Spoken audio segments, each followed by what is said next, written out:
Okay, I'm Mary Brown, and I am Country Manager for Nordoff Robbins, which is a UK-wide charity. I am also a practicing music therapist, and I work mostly with adults with learning disabilities. So we will be seeing some work, case studies later on, but it's sort of work from some of my colleagues. So, that's the title. What music do you like? So, going to be covering what is music therapy and what and who are Nordoff Robbins, and then I've got 4 case studies for you to see. So, what is music therapy? It is the use of sounds and music within an evolving musical relationship between client and therapist to support and encourage physical, mental, social, and emotional well-being. So it's kind of interesting that these particular aims are non-musical aims, but as music therapists, we work in the music, so directly we have musical aims to achieve these goals. So we're an HCPC regulated profession, and all our therapists who work for Nordoff Robbins have undergone a 2-year master's training course. I think I'll just skip on because we'll come up. So what is Nordoff Robbins? We get comments thinking that people think it's an ice cream or something like that. But Nordoff and Robbins were 2 pioneers in the field of music therapy in the late 1950s.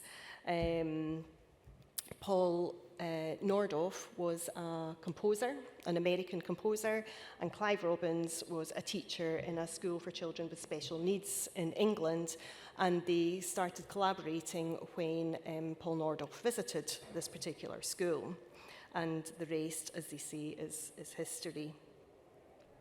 Our approach is a very practical one, where the music therapist actively participates in the sessions, and our starting point is with what people can do, working with the strengths and abilities that our clients have. And whilst we use a lot of song-based material and structure, we also work creatively in improvisation, which is music that we make up as we're going along. And this means that we can offer a very person-centred approach to meet the needs of each individual actually in the moment. We work very much in the here and now, and whilst there will be similar themes, because we will have aims that we're working towards, no 2 sessions are ever the same. So Nordoff Robbins is the UK's largest music therapy charity, and probably the largest employer of music therapists after the NHS. We work with people of all ages, working in schools, NHS settings, hospices, care homes, day centres, and alongside other charities as well. We work with people who have learning disabilities, mental health problems, are living with dementia, have a life-limiting illness, or a neurological condition. And we believe that music has the power to reach and touch us all, and that those connections remain with us despite any illness or disability. We believe that we are all musical beings, so we have melody in the way that we talk or the way that we obviously sing, but cry, laugh, sigh. We've got rhythm in the way that we walk, or the speed of our heart. Mine is probably going much quicker than a lot of people's just at the moment. And all our emotions can be held within a range of musical harmonic tensions as well. So in practice, what does it look like? We work in blocks of sessions usually. We work with people on their own or in groups. We like to offer a really safe space where people can come. We use a wide range of instruments, so some that may well be familiar to you, some that might be a wee bit different. We use a lot of technology and different apps as well. We use structured music, improvisation, we do a bit of songwriting and composition and active listening. And until the last couple of years, like so many people, everything was done face-to-face. but we have seen there are benefits for accessibility by working online as well.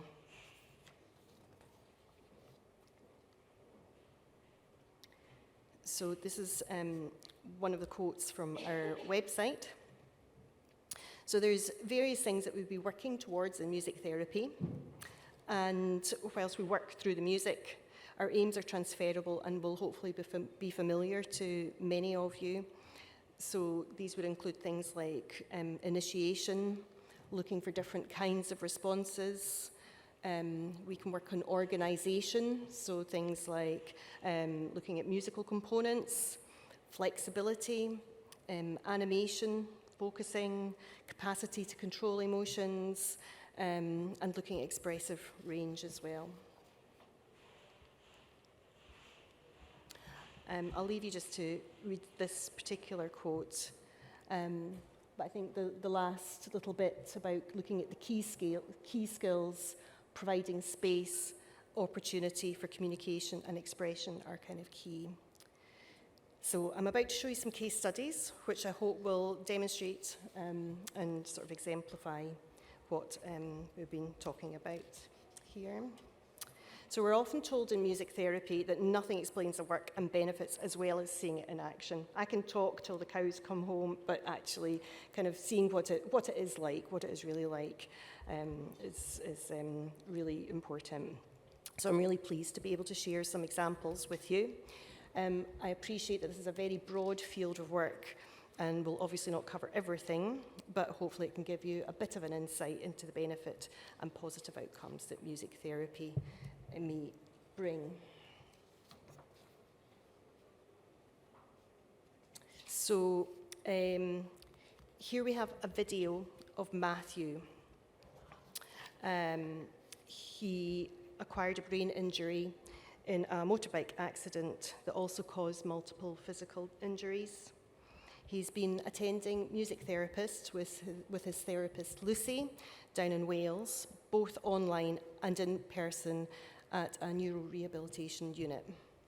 And in the video, we'll hear from both Lucy and one of the staff members at the unit, as well as see some clips of Matt in action.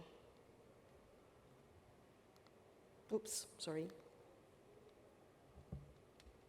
Can that be played, please?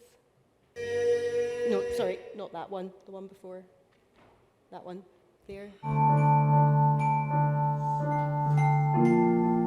The benefits of having music therapy by Nordoff Robbins at Tiabdalin is just brought so much joy to everybody in the unit, and we always look forward to Thursdays with Lucy.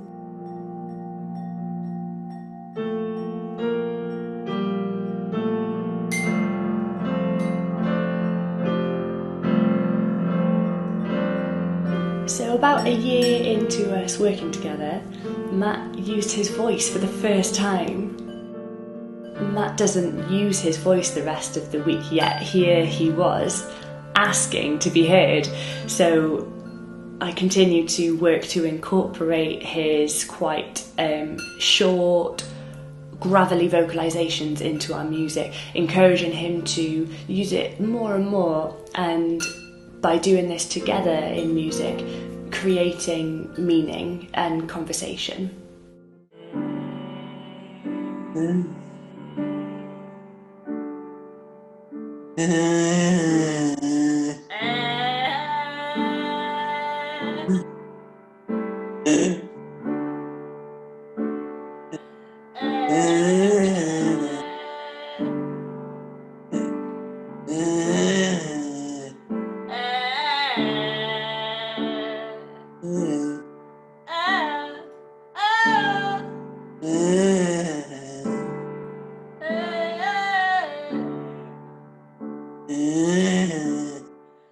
And the amount of effort he puts in, I think, shows how much he wants to use his voice. And we've continued to celebrate this together in his music therapy.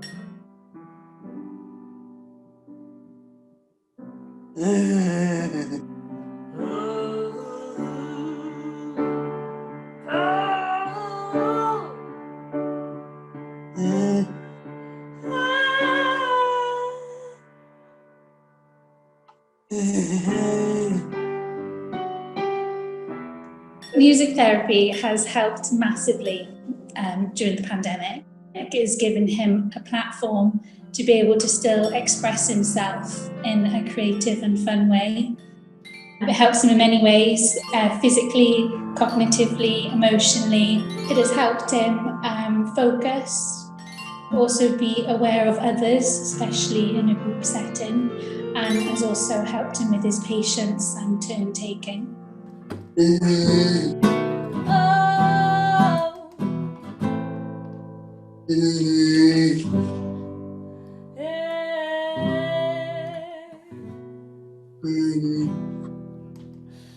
I think it just really opened our eyes to how much more to music therapy there is. It's not just about banging a drum. There's so much more to it, and I think everybody here is like so pro music therapy now.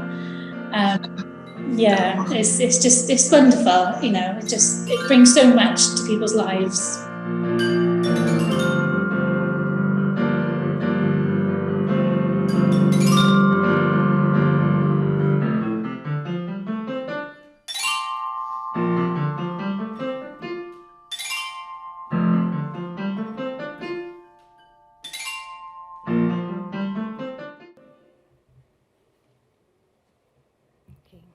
Thank you.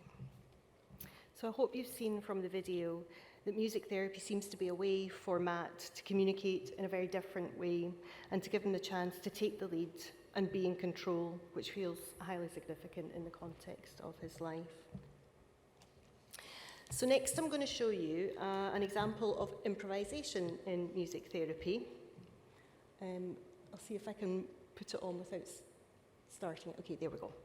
So Mark is on the left of the screen with the black hair, and Simon is on the right. Mark is in his mid-30s, and Simon's in his early 50s. Mark has 3 children under 10, was a successful businessman, and was involved in a car crash which led to a brain injury with severe aphasia. He had no language other than his name and a couple of swear words. He was 4 years on from his injury here.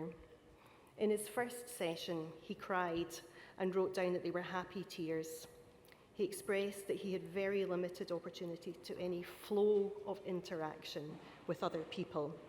All his participation was really stilted and really slow, single words, some miming, and sort of pointing for direction.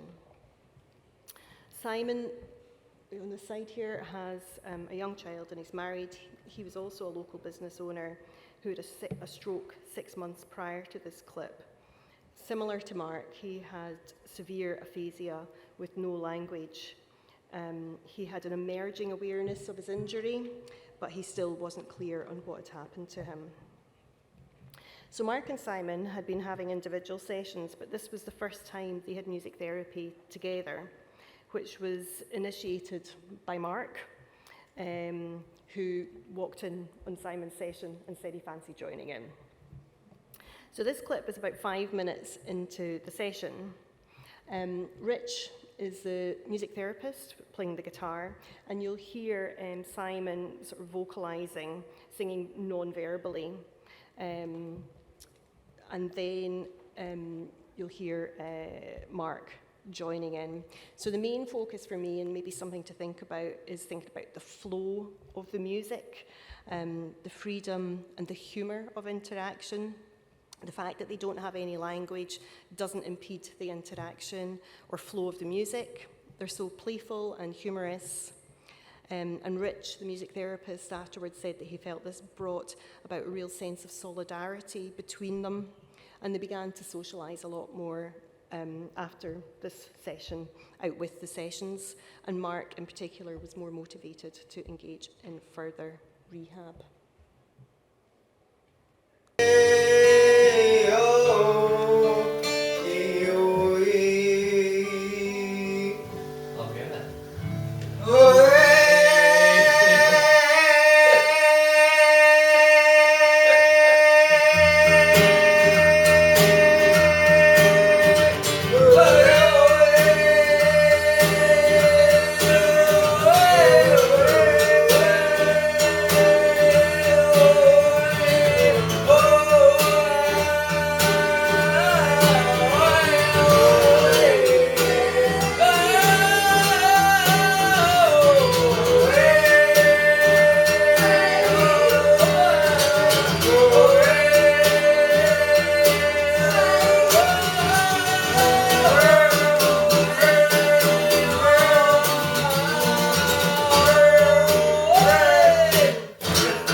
imagine what an empowering and uplifting experience that must have been for both of them.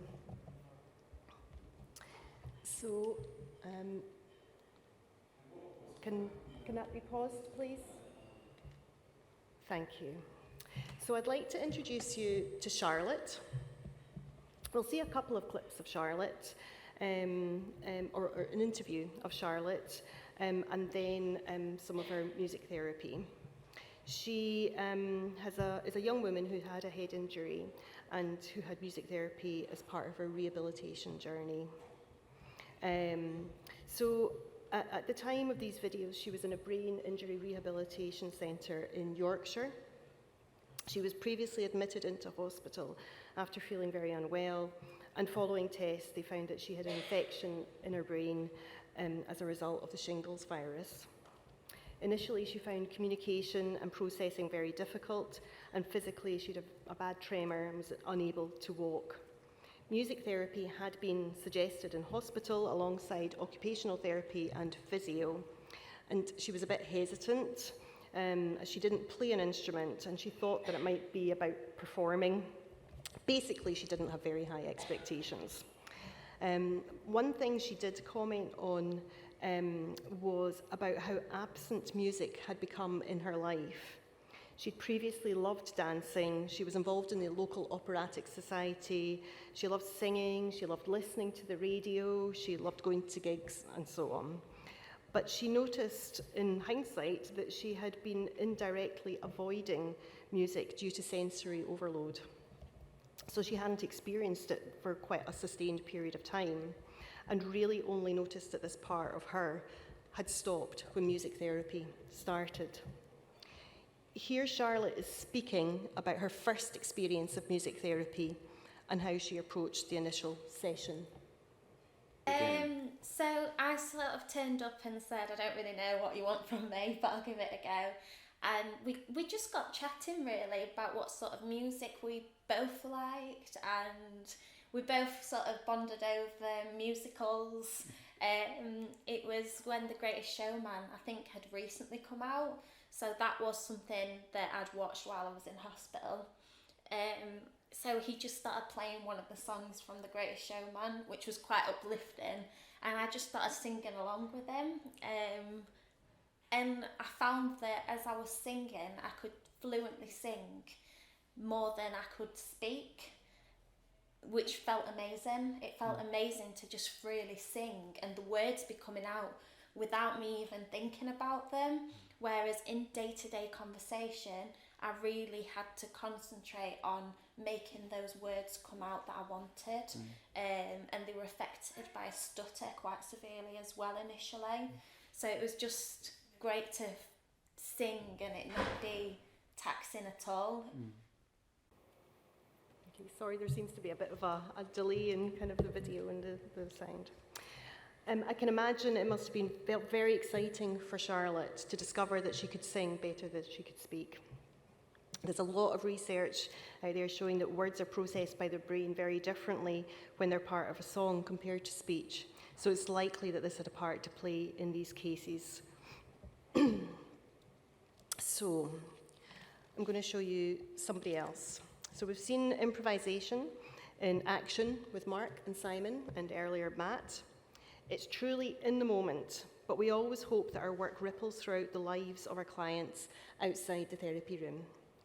So another way that therapists might use music is facilitating songwriting. And this would be with the aim of it being truly the client's song, something that belongs to them. We'll now see an example of how the process of songwriting in music therapy can ripple outwards into wider life. So I'll just, there we go. So the gentleman in the middle here is Liam. He was 22 years old in this clip. He was in with the wrong crowd and got involved in a road traffic accident on a stolen motorbike about 6 months prior to his time in the rehab unit. His road to recovery included learning to walk again, control his emotional fluctuations and support his motivation to engage in rehabilitation. He was often very low or very high in mood. So Liam and his therapist, again it's Richard, began writing songs about his recovery in a contemporary pop style, as Liam was a real X Factor generation kid.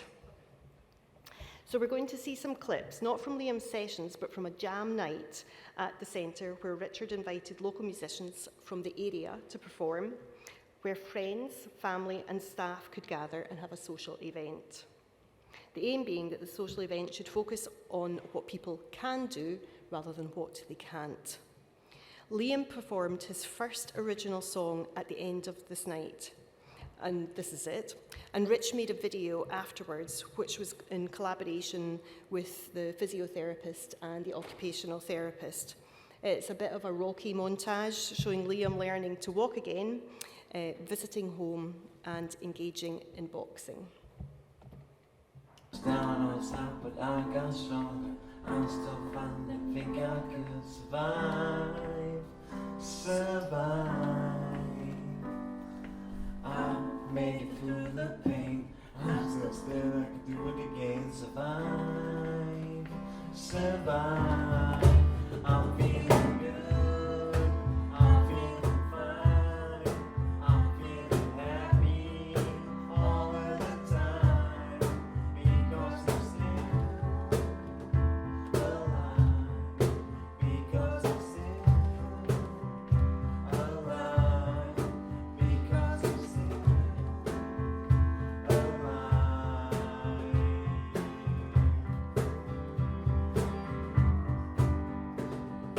My operation felt like torture. No one's pain you could ever imagine for me.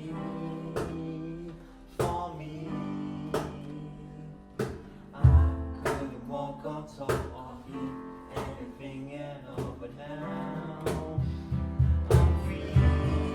I'm feeling good. I'm feeling fine. I'm feeling happy all of the time because I'm still alive.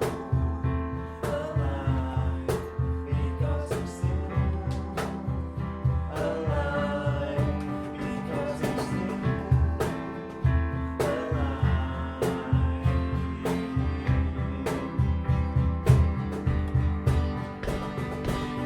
I'm still alive. I'm still alive. I'm still alive. I'm still alive. I'm still alive. I'm still alive. Everyone say that. I'm still alive. I'm still alive. I'm still alive. I'm still alive. I'm still alive. I'm still alive. One more time. I'm still alive. I'm still alive. I'm still alive.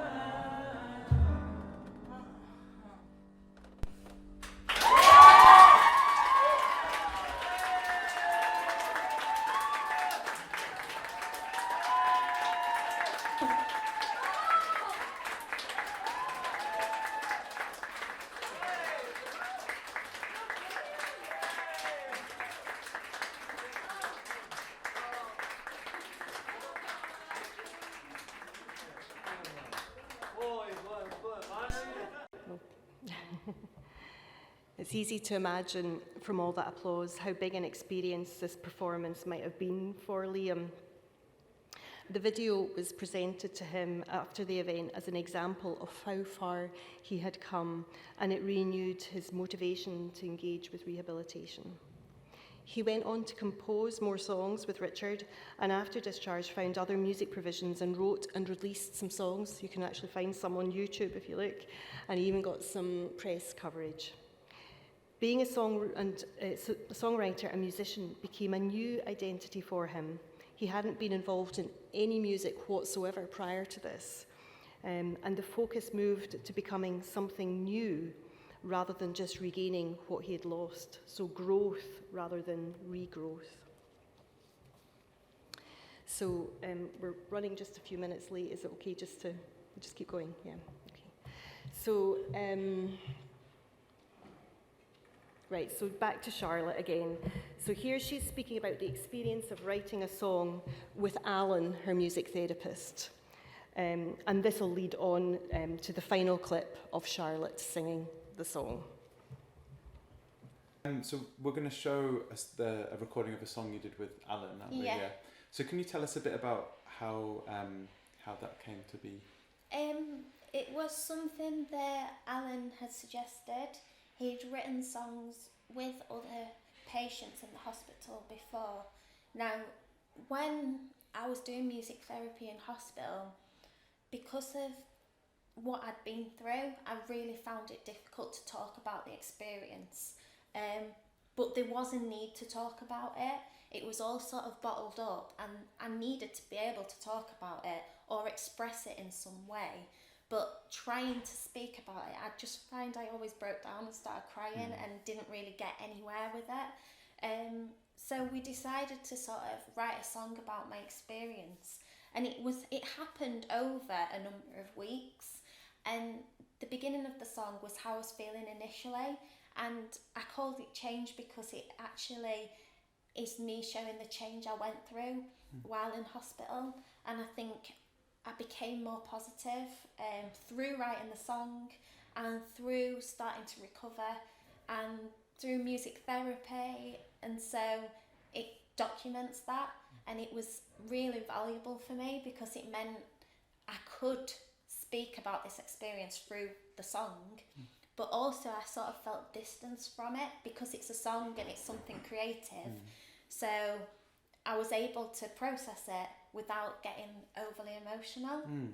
It's like that thing about, it's just kind of similar to the group, isn't it? That it's a space in which you can have that emotional time, and then it has its ending and it's manageable. Yeah. Well, thank you so much for sharing all that with us, and we're going to see the clip now. Okay. So thank you. Thanks, Luke.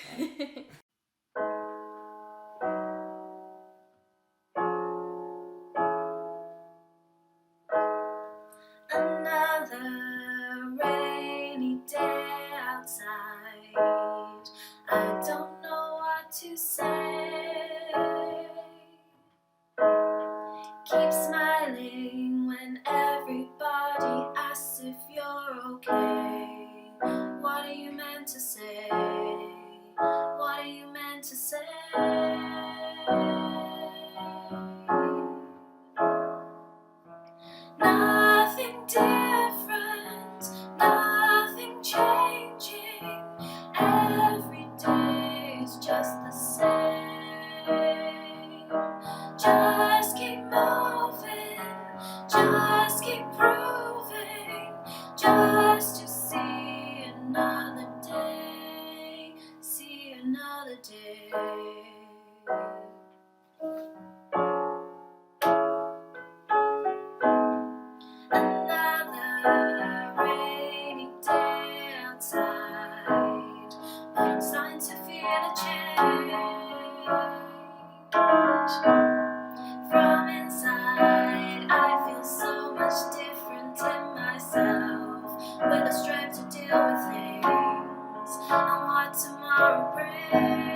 way I get into the situation. I shout from the rooftops, there must be a light, and there will be a light at the end of this darkness.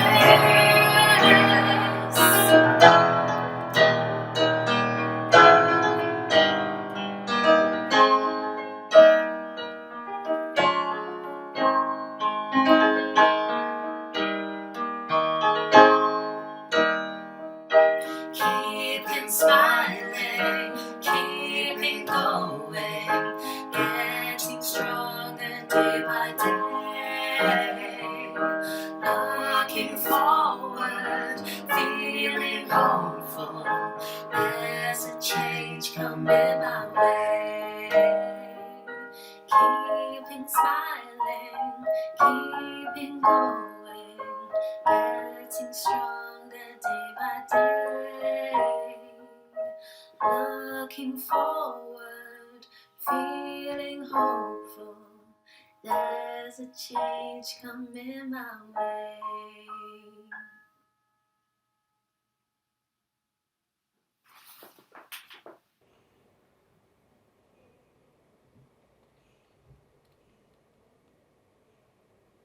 That's us. Thank you very much for listening.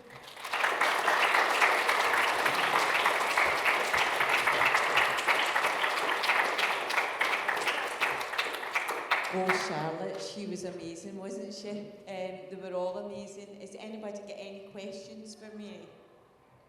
Any questions? No? Could I just ask you to remember to complete your feedback form, because this really helps us when we're looking at speakers in the future and how the day goes and everything. And thank you so much, Mary. It was really amazing. And yeah, the lovely Jacqueline's got a box there at the end for you to put your form in. And all that's left for me to say is thank you so much for today. Thank you to all our speakers giving up their time, because we know that they're all super, super busy. All the exhibitors, but most importantly, you guys, the attendees. If you don't come along, we wouldn't have these days. And I do hope that you learned something today. Even if it was a little thing, and I was right, wasn't it? Nordoff's got talent. Thank you.